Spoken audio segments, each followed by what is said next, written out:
Lori imager observations over this period of time, 3 of which were for navigation as opposed to science. We lost 4 Ralph color observations. We lost 1 Ralph spectroscopy, composition spectroscopy.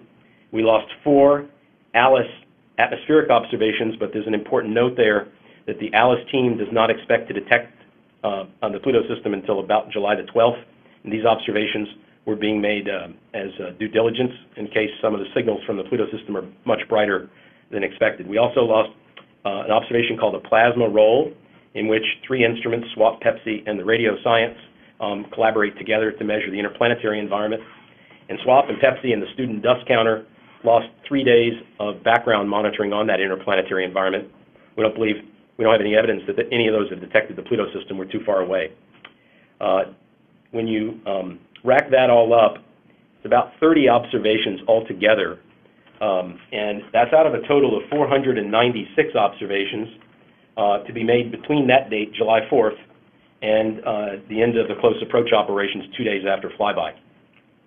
So we're not gilding a lily. We're not counting any of the January through June observations or the July 1, 2, and 3. That's about 6% of the observations by count, but scientifically, we weight the observations by how close they are to the planet.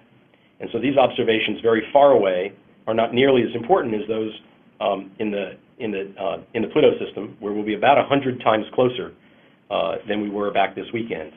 And so our assessment is that the weighted loss is far less than 1%.